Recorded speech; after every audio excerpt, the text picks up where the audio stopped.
Hi and Assalamualaikum everyone. So this is the second part of chapter 5, which is the grooming and deportment chapter. So I will continue on the types of skin. So basically there are 5 types of skin, which is lack of water skin, oily skin, skin with pigmentation, sensitive skin, and also matured skin. Usually those who with the lack of water skin have a scaly skin. Scale tu macam berkuping macam tu lah, because of lack of water in the tissues. What are the causes of lack of water skin? Usually because exposed to heat and sunshine, because the body itself have a dry tissues, maybe because of the imbalanced food intake, lack of fluid in body, mungkin kurang minum air, and maybe because of they have the unhealthy condition, ada masalah dengan kesihatan, and also because of the drugs abuse. So, when you taking drugs, dia akan menyebabkan kulit muka tu akan berubah lah. Next type of skin is oily skin. So the characteristic of oily skin ni, skin tissues appear to fall because of too much fat. So that's why lah berlakunya oily skin. So what are the reason of oily skin? Because improper liver metabolism and also imbalanced food intake. And then skin with pigmentation. Pigmentation ni maksudnya yang macam pigmentasi lah, yang bintik-bintik ni. So the characteristic dia, produce too much oil on the chin and forehead, appears when there are changes in the hormone, especially teenage or menopause. The causing factors why the face become pigmented, because improper metabolism, imbalanced food intake, side effects from drugs intake, open pores, and also rough skin texture. Next is sensitive skin. Basically those who with sensitive skin looks transparent and sensitive. Dia punya kulit dia nampak sangat nipis, and then reddish than normal skin. Red spots easily appear because of allergy, and then easily turn red kalau tak sesuai makan ke, tak sesuai dengan habuk, terlalu banyak allergy, dia akan terus nampak lah efek dekat muka. And a little broken vein appear on cheek and nose, nampak urat-urat dekat muka tu. And then what are the factors of sensitive skin is because of the thin skin, layer of skin to very thin, because the allergic skin, and also little vein appear very close to the skin. And then matured skin,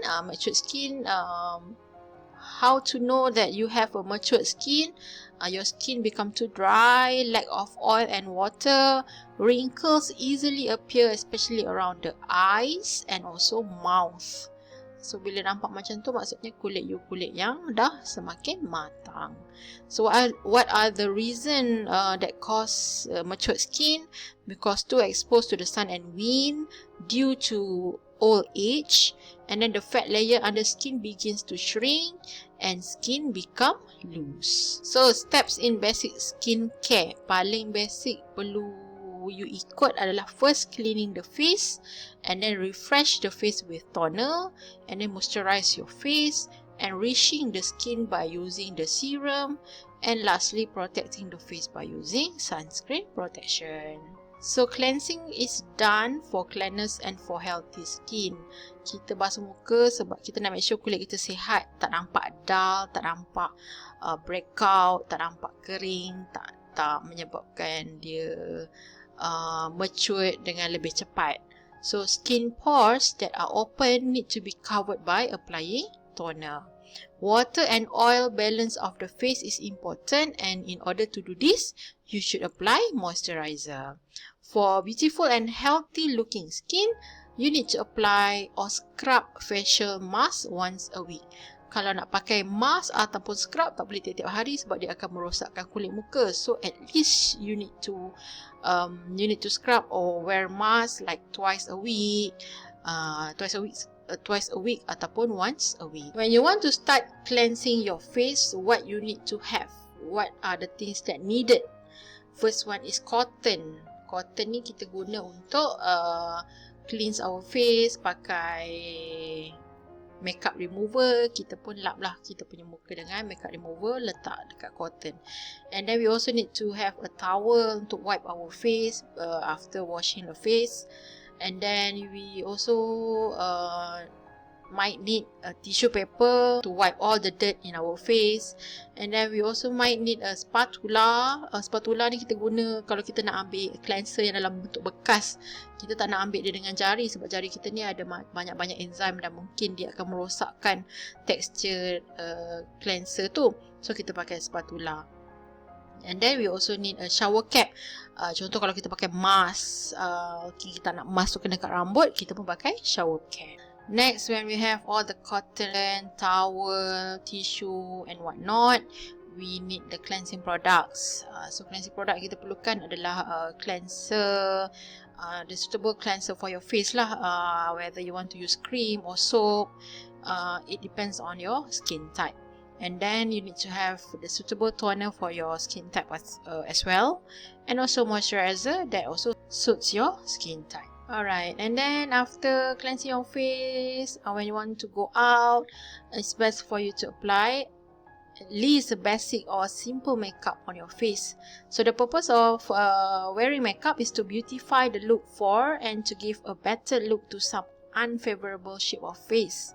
And then choose cosmetic that is suitable with your skin condition, type and color in order to have preferred look. This is the example of a simple skincare routine by this guy, James Welsh. Ini paling simple lah. Sebenarnya dia ada banyak step. Tapi ni 4 steps is very simple for him lah. Sebab dia ada sampai 6 step pun ada juga. Maybe we can watch this and learn something from this. Hello everybody, welcome back to my channel where we talk about skincare, grooming, sometimes hair, so if that sounds like your thing, make sure you are subscribed. Also come and follow me on Instagram where I post a lot of stuff you're not going to see here on YouTube. I mention this a lot, but one comment I get all the time is that I use too much skincare, which for me, I feel like I use the right amount for myself. It's a very personal choice, but I understand how maybe 8 to even 11 steps can be very daunting, and you know, people, fair enough, and just don't have the time. I know what that feels like. So today I want to share with you guys a very simple 4-step routine.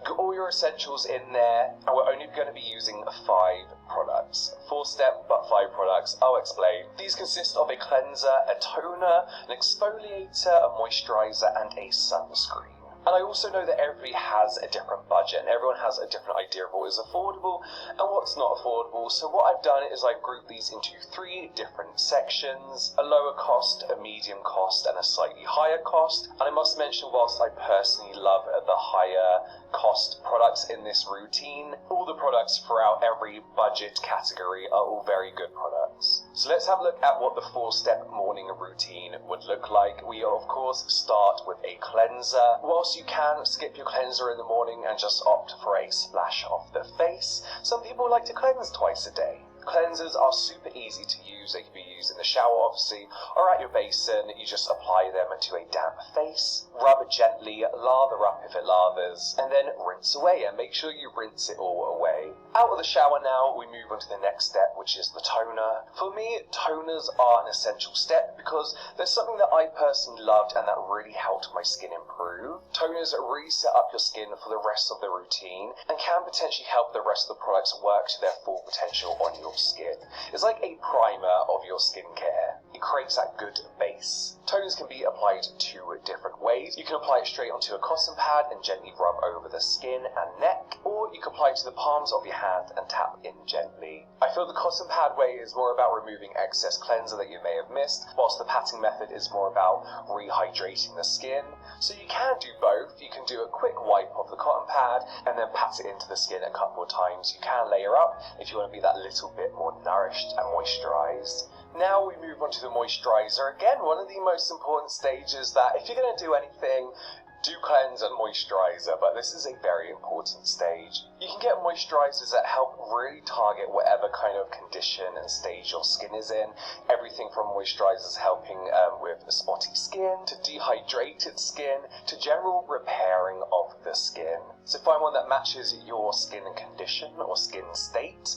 use it generously. Don't be scared of it. And finally, the sunscreen. Sunscreen is so important if we're not going to be using things like serums and essences, because sunscreen really helps with the kind of age prevention side that these products would usually offer us. And of course, protecting you from skin cancer, which is very, very important. A lot of people are scared to use sunscreen because they find it greasy, sticky, or maybe it leaves a white cast. Definitely check out my sunscreen video. Sunscreens have come a long way, and some of them you can barely even notice they're on your skin. I wouldn't recommend a 2-in-1 moisturizer and sunscreen because you just don't get enough coverage and protection that you need for your skin. And that is your daily morning routine. As I mentioned, you can skip the cleanser if you just want to splash your face. Now for the evening routine. Unlike the morning routine, it's a good idea to use the cleanser all the time for the evening routine. I personally double cleanse. I find that using an oil cleanser helps to remove everything from my skin without any kind of tugging or extra grafting on the skin. But we can do the same with a normal cleanser. Just be thorough but still be gentle to the skin. At this stage, about 2 to 3 times a week is a good idea to exfoliate. Exfoliation is obviously very, very good for removing dead skin cells. Dead skin cells can make our skin look dull, it can clog it up. It's what really leads to blackheads and spots. So we can do this 2 ways. It might get a little bit complicated here, but also not really. You can use a physical exfoliator, so an exfoliator with a physical scrub to it. These are very, very affordable, and the finer the granules, the better, but I generally like to avoid a physical scrub. If you're going to use a physical scrub, use it just like a cleanser, apply to damp skin, and then gently massage over the skin, rinse away. And then I would actually recommend following up with a toner. If you're using a chemical exfoliator, you apply that to a cotton pad, then rub that gently over the skin, avoiding the eye area, but remember your neck. You don't necessarily have to follow up with a toner if you don't want to, if you want to stick to a 4-step routine. But if you do want to tone and get that extra benefit, you can apply a toner after. Then onto your moisturizer. Now, what I love about the moisturizer I'm going to use is the Neogen Vita Duo, so it's Joan Day and Joan Night. This is a good product to have because you have your night cream and your day cream 2 in 1. So you don't have to have 2 different pots and thinking what one's a night, what one's day. So I do obviously use the night cream at night and then the day cream in the day. But if you want to stick to just one moisturizer, I would recommend layering it up. So apply a nice thin layer of your moisturizer, then add a few more layers on, just add that added boost of hydration, almost like a night pack, so that your skin can really soak it up overnight. So there we have it, nice and quick I think. That was my very simple, easy 4-step routine, maybe 5 if you want it to be. This is also just a good starting point for a skincare routine. Once you crack this and once you feel like your skin is loving it, you can then introduce serums, essences, added bonuses like masks. I think you'll find the more you stick to your simple routine, the more you're going to start enjoying it and genuinely want to start adding bits in. So yeah, that was super quick. I guess I will see you next time. Bye. Okay, so that's James Wash sharing his basic skincare that we can follow. Maybe those yang belum try the basic skincare tu boleh cubalah start from now. Okay, next we're going to look on the wardrobe. So the way we dress usually reflect our personality and enhance our image and personality. Bila kita pakai sesuatu tu, kita nak orang nampak kita ni orang yang macam mana kan. It reflects our personality. So wear colours that suit with your skin. The way we dress can tell where we come from. Obviously, bila kita as a Muslim ni, kita akan pakai tudung. So when we meet other people from other country, for example, bila nampak kita, dia akan tahu that okay, you a Muslim, maybe from Asia country. So dia sometimes dia boleh terus teka lah, oh, are you from Malaysia? So dia dah boleh tahu lah where we come from. And sometimes cara kita berpakaian juga, orang boleh agak kita ni dari orang yang berada ke ataupun yang biasa-biasa ke dan sebagainya. And then choose what suits our body and the function we are attending so that we will feel comfortable. Okay, the dressing concepts. When we wear something, we want to reflect our personality. So able to tell whether you are neat and tidy or a sloppy person. So selalunya orang yang selalu tuck in baju ni, we will our perception is that that person is a disciplined person. The way we dress is to cover our aurat. The body must be covered as expected in the Quran. And then to look smart, if a man is good at choosing the fashion which is suitable for him and clean, he will look handsome, smart and style. Walaupun dia tu tidaklah begitu menarik perhatian lah contohnya, ataupun orang kata macam dia tak berapa handsome, tapi cara dia berpakaian tu menghandsomekan diri dia. Okay, and then also to look beautiful, especially for women, and to help to enhance beauty. We dress to enhance our identity. Each person has his or her own identity in the society. For example, like macam Tok Imam akan pakai jubah putih kan. And then for protection, without clothes, our skin will be exposed to all sorts of dirt, and the sun rays may ruin our skin. That's why kita kena pakai baju. And then suitability, is it our culture to suit our clothes with the function we attend? And then for comfort, according to the situation and location. For example, like usually Malay men, we wear kain pelikat while at home sebab dia lebih selesa. Right. Public perception on dressing. Selalunya bila dia nampak kita berpakaian, their perception is it relate to the economic level. So to tell a person economic status through appearance. Selalunya orang yang pakai macam bercampur-camping, dia kata, oh ni orang biasa-biasa je lah, macam tu. Kalau yang nampak pakai baju macam nampak mewah sikit, oh ini kluster kayangan ni, macam tu. And then to show your social class, people can predict which social class are you from by your dressing. And then your behaviour when dress smart is perceived as disciplined person. Kalau orang tu jenis pakai selekeh, baju tak bergosok, maksudnya dia tu seorang yang tak berapa disiplin lah. And then, so usually people will look at you when you dressing tu, orang tahu you punya education background macam mana. And then trustworthiness. Sometimes people wearing certain clothes, people can easily trust or distrust you. Selalunya kalau orang pakai macam nampak pakai jubah, nampak baik kan, wow, boleh dipercayai. Macam tu lah.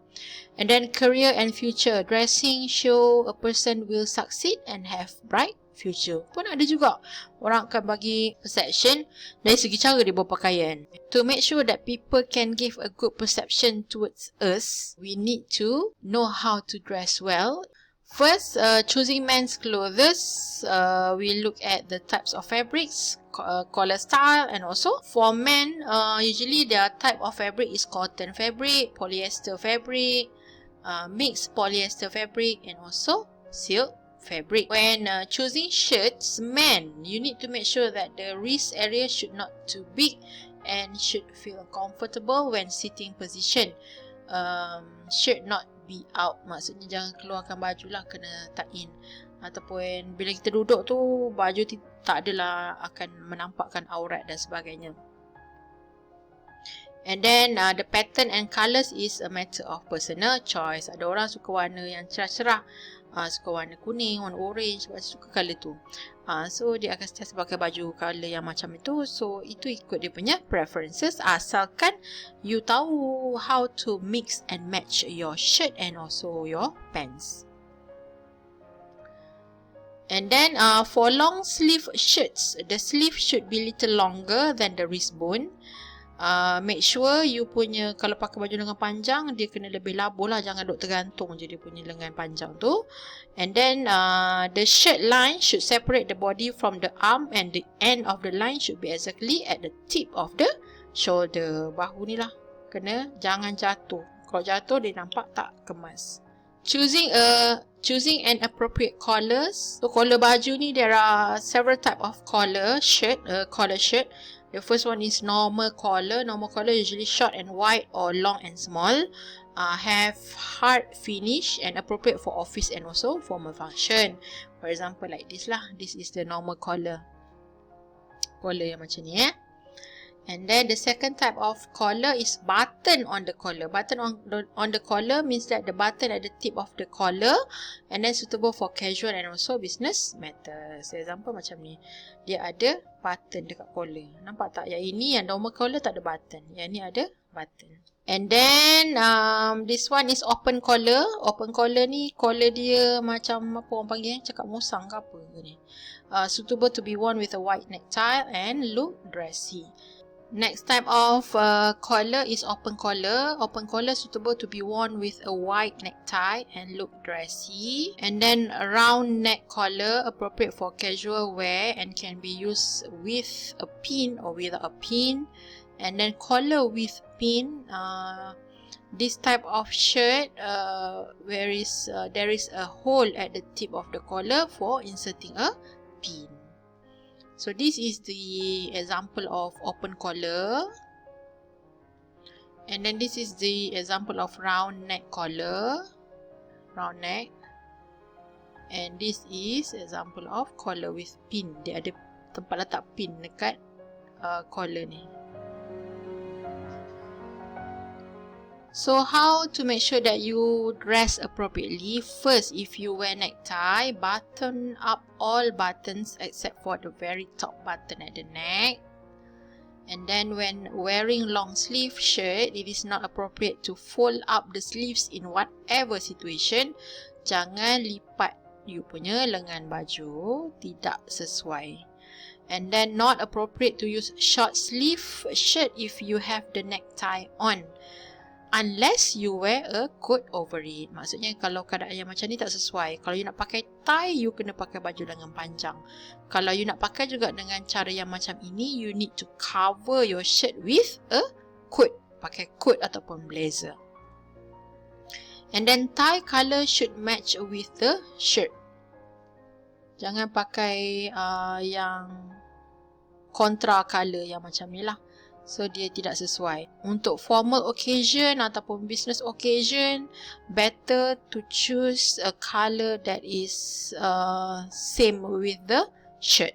And then you need to make sure that the pants you wear must match with the shirt. Like this. Okay. And then jangan pakai yang macam ni lah. Baju colour pink, seluar colour biru, macam tak proper lah. Right. And then vertical stripes make you look slimmer.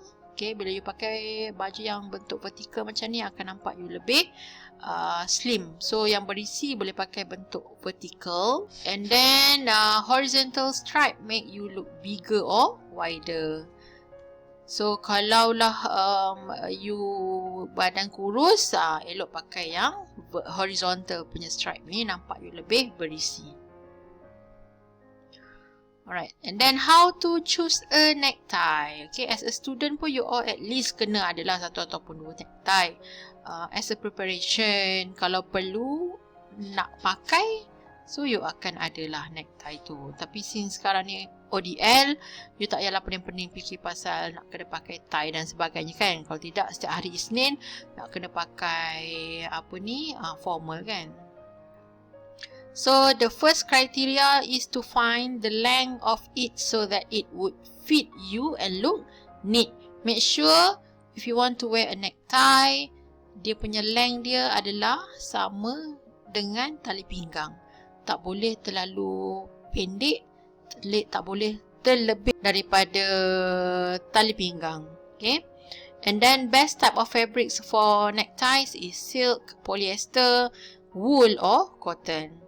Length of the necktie must be 55 inches and the width at the tip of the tie should be 1.5 inches. And then the tip of the tie should fall on the buckle of your belt.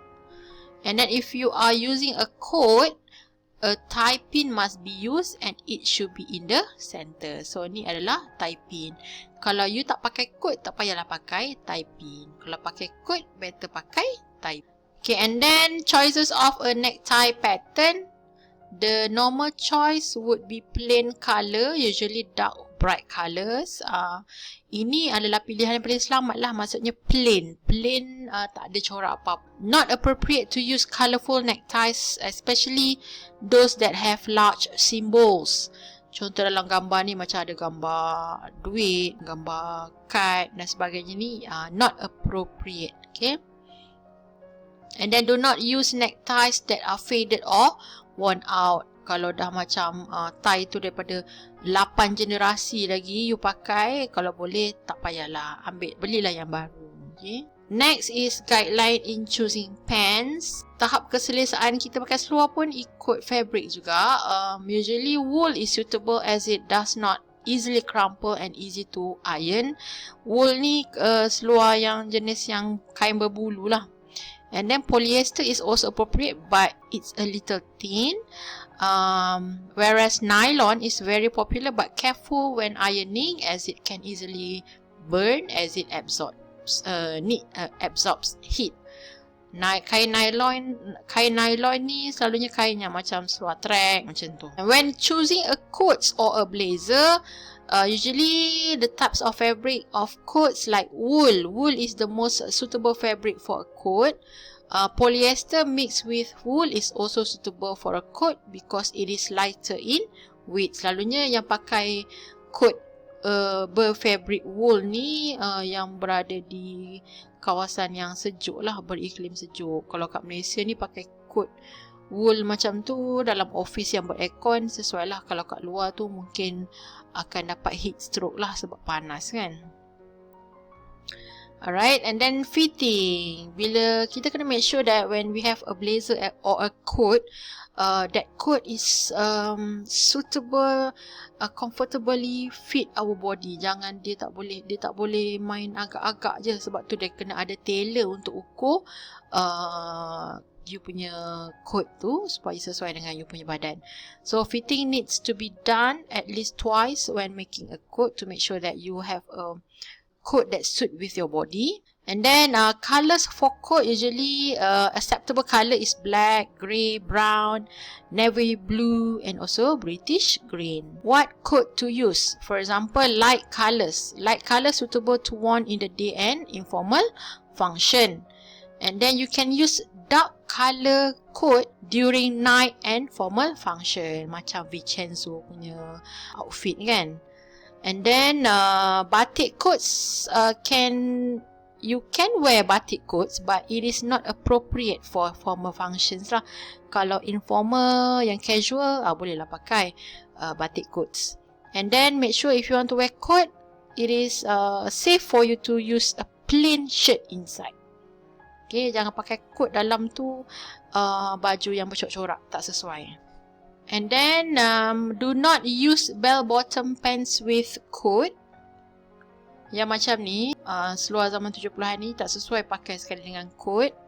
And then use tie pin and ensure it parallel with the pocket of the coat.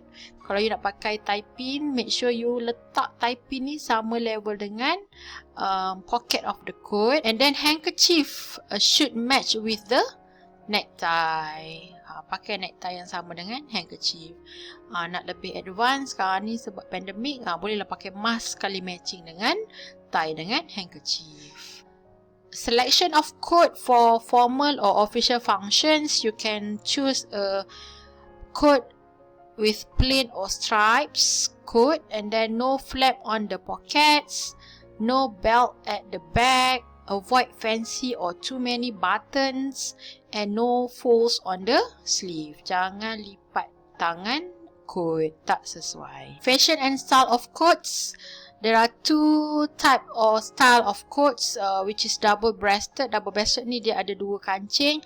This one appropriate for thin person.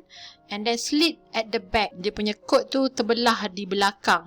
The reason why they use this slit at the back ni sebab when you want to sit down, it can makes the person more comfortable lah. Nak duduk tu, kalau dia tak ada slit tu, dia akan rasa sendat sikit lah, dan dia kena buka button coat dekat depan. Okay, next is choosing your shoes. Leather shoes are the best choice for a man because it lasts longer, nice and easy to polish. And then brown and black will be a good colour for shoes. Warna yang sangat selamat lah. Banyak baju boleh match dengan kasut with these colours. And then types of shoes that are normally used are lace lace up shoes, kasut bertali, buckle shoes. Buckle shoes ni yang dia boleh buka lah ni. And then wingtip. Wingtip ni dia jenis yang ada lubang-lubang ni, boleh lukis. And then slip on. Slip on ni kasut yang sauk saja. So how to choose a pair of shoes? First, a new pair of shoes should be comfortable. And then look carefully the stitches on the shoes. Jahitan dia tu biar nampak selesa dan kemas. Tak naklah sekali jalan dah terkoyak, dah tercabut. And then check the parts that are joined. And then make sure it is comfortable at the ankle. Soft leather lasts longer and easy to shine. Bend the shoes to make sure it does not break at the stitches and join. Yang ni we want to look whether it is whether the quality is good or not. And then avoid using the same shoes for 2 consecutive days. Sebab bila kita pakai kasut yang sama ni, kita berpeluh dan sebagainya. That's why kita kena make sure bila kita pakai kasut ni hari ni, esok kita jangan pakai kasut tu. Sebab to make sure that the shoes can be completely dry before you can repeat wearing that shoes. And then how to match the shoes with the socks. Matching the socks. The socks should match the color of the pants.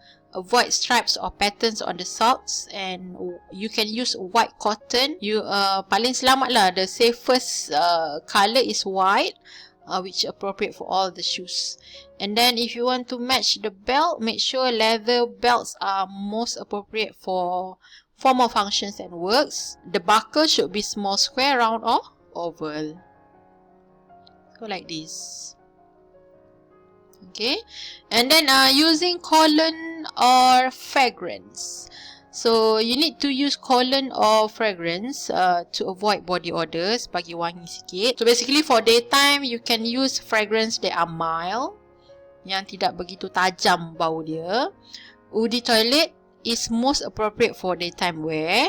It is a perfume liquid containing a lower percentage of fragrant oils that is contained in ordinary perfume. So level of perfume ni ada banyak level lah. Alright, so this is the example dia. Fragrance concentration guide. Kadang-kadang kita tengok, kalau yang dah biasa tengok pasal belajar tengok pasal perfume ni, ada Woody toilet, Woody parfum, ada parfum. So apa maksud dia? Yang paling tinggi sekali kepekatan adalah parfum ni lah, perfume. Dia ada 20 to 30% of fragrance concentration. Maksudnya dia akan tahan lama bila you ada parfum ni. And then EDP is the second type of perfume. Dia ada 15 to 20% of fragrance concentration, which lasts about 6 hours like that. And then EDT, Eau de Toilette, 5 to 15%. And then EDC, Eau de Cologne, 3 to 4%, and Eau Fresh 1 to 3%. So Eau Fresh ni yang paling sikit sekali lah. Maksudnya kalau pakai yang Eau Fresh ni, dia boleh tahan 2 jam. Lepas tu you kena top up balik lah, you kena spray balik. Eau de Cologne ni macam body mist, dia under ni lah. So dia mungkin boleh bertahan like 3 hours like that. So kalau you all perasan, harga perfume selalunya berbeza disebabkan oleh ni lah, dia punya level ni. Lagi tinggi dia punya kepekatan, lagi mahal harga dia. So here you can see that the perfume ataupun parfum ni is the most expensive one lah. Sebab dia last longer. Effective spots when using cologne or fragrance. Untuk kita pakai perfume, dia ada tempat-tempat dia yang sesuai lah untuk kita spray ataupun kita letak perfume tu. Left and right side of the forehead. Selalunya kalau you pening kepala kan, you letak minyak angin kan dekat tepi kepala. Itu tempat yang sesuai untuk letak perfume. And then left, right and middle of the neck, leher. And then on the wrist, you punya nadi. And then knee. Behind the ears, and then on the chest, middle of your chest, and then elbow and ankles. Kalau you letak dekat all the 7 areas ni, dia akan bertahan dengan lebih lama lah dia punya bau tu. Okay, so this is this is the best spot to wear fragrance. Sebab apa? Sebab body temperature kita tu, kita letak dekat tempat yang ada body temperature yang berbeza. So same goes to the woman and man, tempat dia adalah sama je lah. Alright, now let's move on to woman's dress. Tadi kita cerita pasal coat or the man's punya dress, so sekarang kita cerita pasal woman's dress. What a woman wears will project her self-value toward the perfection of a woman. Kita selalu kalau berpakaian ni, kita nak orang nampak kita ni seorang yang macam mana kan. So choosing the suitable fabric is very important. You need to choose suitable fabric to fit the body, weather and place. Kalau lah tengah musim panas, janganlah pakai baju yang tebal, nanti you juga tak selesa. And then formal function, you can use a silk, brocade and fabric that are thin, soft and able to absorb sweat. Suitable dressing during the day. You need to avoid shiny materials. Siang-siang hari janganlah pakai baju yang ada labuci-labuci, nanti you juga yang terpaksa merasa bahang panas itu. And then avoid using either only one colour or more than 4 colour. Yang ini you kena ingat, peraturan dia untuk berpakaian jangan pakai warna lebih daripada 4. And then use a vertical stripe design if you are plump, and then horizontal stripe design if you are thin. And then you also need to use a thin, light and sweat absorbent material suitable with Malaysian climate. And then avoid dark colours which absorb heat during a day. Siang hari seeloknya elak pakai baju colour hitam lah, sebab nanti dia akan jadi rasa lebih panas, sebab warna hitam ni dia menyerap haba. And then when wearing a scarf, use colours that contrast or match the suitable dressing for night functions.